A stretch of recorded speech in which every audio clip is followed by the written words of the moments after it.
Hey, what's going on, everybody? Welcome back to the channel Pigskin Addicts. Back again with another video. So, the Chargers fired head athletic trainer Damon Mitchell. They let him go. Now, he is a guy, he's been with the organization for a very, very long time, 24 years, as a matter of fact. Now, I've seen some reporting, from various outlets.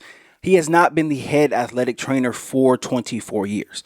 He's been the head athletic trainer for the past 6 years.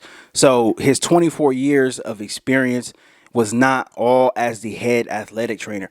Most of that was as the assistant athletic trainer. So I want to get that straight before, we start jumping into, thoughts and opinions here. So yes, he was with the organization for 24 years, but the last 6 years was spent as the head athletic trainer for the Chargers. Now, he's a guy, he started his career in 1998 with the Philadelphia Eagles. I believe it was as an intern, and then he jumped from the Eagles to the Chargers, obviously the San Diego Chargers back then, 98 to 99, and then he's been with the Chargers organization since that time. In 2001, he took over as the assistant athletic trainer. He served in that role from 01 to 2017.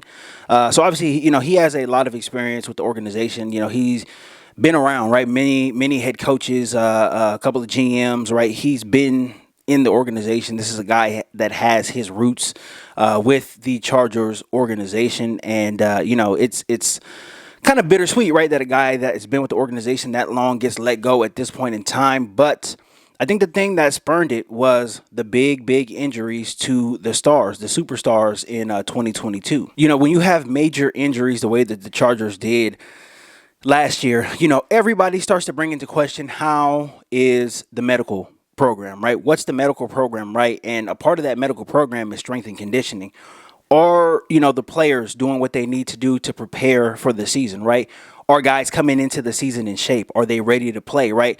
How is, the injury prevention looking like, right? Are they, doing the stretches that they need to, right? Are they lifting enough, right? Are they doing all of this type of stuff? And that's what comes into question when you have all of these big injuries, right? Now, I am more of a person who thinks that a lot of this is just what the game is, right? This is what the NFL is. It is a tough business. This is a physical business. I don't know if anybody's seen Byron Jones, the Dolphins cornerback. I don't know if anybody's seen his tweets over the past weekend, but he was talking about how his body is messed up from playing football, right? He's been in the league, I believe, 7 or 8 years. It's been rumored that the Dolphins are going to let him go. He might be a cap casualty, but he says that he can't run, he can't jump, he's in constant pain, and he basically tweeted that, him making all this money and him having this type of, NFL fame is not worth his body. So when you look at a guy like that, right, who's been on multiple teams, been with multiple doctors, right, multiple training staffs and things like that, this is just the nature of the beast, right? This is the business. This is the part that comes with it that a lot of people don't acknowledge, right? And this is a tough game. But when you're an organization like the Chargers, right, when you spend all this money in free agency, when you dedicate all these resources, right, to trying to get your team better, to get over the hump, to compete with Kansas City, to compete with, Cincinnati, to compete with some of the top tier teams in the AFC, when you have these injuries that you do, the training starts to get, questioned, and everything, right? Medical, strength and conditioning, all of that stuff gets questioned, and I think rightfully so, right? Now, the fact that the Chargers fired Damon Mitchell doesn't mean that they're going to come out and be, extremely healthy next year, right? Maybe they could. Maybe they can have the same type of injuries, right? You never know. I think, this is more of a move that is meant to inspire, I think, the players, is meant to inspire the fan base. And honestly, I think it's a good move because it shows everybody that the Chargers are willing, right? They're willing to let go of a guy who's been with the organization for 24 years. They're willing to let him go, with the purpose in mind that they're trying to get better, right? They're trying to get better, and they're acknowledging that they have things to get better at. And obviously the injury thing was a big thing last year. So I think that is a good thing. Now, again, it doesn't guarantee health, right? It doesn't guarantee health. Football is a hard game. There's no guarantee that anybody's going to be healthy after any game. So I think that's one thing to acknowledge from the onset, is that this doesn't guarantee health, but it does let me know, and it does let all of us fans know that they are at least in the mindset of trying to get better and trying to improve a weakness, which was obviously injuries last year. That was the biggest weakness of this team. Now, I do think that this is a organizational call. I don't think Brandon Staley has enough juice to fire a guy that has been there, for 24 years, right? Because when he got his career started with the Chargers, Brandon Staley was in high school. I don't think Brandon Staley has enough juice in the organization to make this call. This is an organizational call. This is coming from up top. This is coming from John Spanos. This is coming from ownership. This is coming from the top, right? This is not a Brandon Staley call at all. This guy has been here for multiple head coaches. I can't even remember how many head coaches he's been here for, but he's been here like under eight or nine head coaches, Damon Mitchell, with the organization. So I don't think Staley had the juice to call for his job. I really don't. This is coming from up top, and that's why I said this is a good sign, because it lets me know that the pressure is on the brass, right? The pressure is on the brass. They're in LA now. You have a superstar quarterback in Justin Herbert, right? You go out in the playoffs, you have a very, very, very, historically bad, right? Historically bad performance in the second half. You give up a 27-point lead and you end up losing in the wild card round, right? This lets me know that change is afoot with the Chargers organization, and it's a good thing. This is a very, very good thing. It may not manifest itself next season, but it lets me know that they are looking to get better in certain areas that they struggle in, and this is a good start if we're being honest here. Now, when you look at the totality, right, of this offseason, right, and this offseason just started, the thing just started. This lets me know that the pressure is on, right? The pressure is on Brandon Staley. The pressure is on Tom Telesco. Hell, the pressure might even be on John Spanos. They have done everything except fire Brandon Staley and Tom Telesco. New offensive coordinator, new defensive coordinator, right? Obviously going to have a new head athletic trainer as well, too. Departments of this team are starting to change, right? They are starting to change. If the Chargers don't do something this year, you can expect Brandon Staley and Tom Telesco to be out the door, because this lets me know they're making moves. They're making moves to get better. And again, whether or not you like the hires, whether or not you're a fan of Derek Ainsley or Kellen Moore, whether or not you like it, really doesn't matter. It's shown that the Chargers want to get better. They want to. And for as much as we can say, as many bad things as we can say about this organization, this is what we all wanted to see. We didn't want to see another year of Brandon Staley and Joe Lombardi. We didn't want to see another year of this team, being mediocre.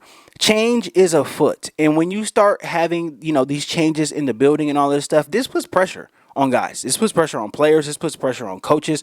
This puts pressure on a team that has underachieved, right, for the past 2 years. They have underachieved for the past 2 years. This puts pressure on these guys. If they don't get anything done this year, you can expect a lot of turnover, not just with coaching staff, but with players. I think the Chargers are going to unload a lot. They're going to unload a lot of players, guys, fan favorites and stuff. They're going to unload. They're going to be looking to have kind of a soft rebuild, right? You have your quarterback, obviously, in tow, right? You don't need to go out and get a new quarterback. But I think a new philosophy, new players, right? New coaches, all of that stuff is going to happen if the Chargers are not successful in 2023. The groundwork has been laid. This is a lot of changes. This is a lot of changes for a team that made the playoffs. There's no other playoff teams making, these type of major changes like the Chargers are. As of yet, we have not seen any playoff teams make these major changes. So when you're looking at this thing, man, there's a lot of pressure. There is so much pressure on this team. And it's not on Justin Herbert. This is on the coaching staff. This is on, some of these players who are kind of bubble players going forward, right? Going forward as far as the future, right? Guys who have big cap numbers and all of that stuff. If this is a disappointing season, you can expect for a lot of these guys to be gone. You can expect for a lot of trades to happen. You can expect for the Chargers to be aggressive as far as wanting to rebuild their team in a much more favorable position to compete with the Kansas City, because, again, they're the gold standard in the AFC West. They're the gold standard in the AFC. That's the guys you have to beat to get to any type of, AFC championship, possibly a Super Bowl. Those are the guys you have to beat. You have to go through them. The AFC West, the road to the Super Bowl, and the AFC West and the AFC in general runs through Kansas City. And it's going to be that way for the foreseeable future. So when you're looking at rebuilding your team, right, that's who you have to go out and compete with. So this is going to be the last hurrah for this era of the Chargers, the Staley Chargers, the way that this team is built, coaching, all of this stuff. This is going to be the last hurrah. They got to get something done this year. If they don't get anything done this year, I expect to see a very, very, very different team in 2024. This is a big move. This is a big move. This is something that, this is not going to get talked about on the networks, but this is a big move for a guy that's been in the organization as long as this. 24 years is a long, long time.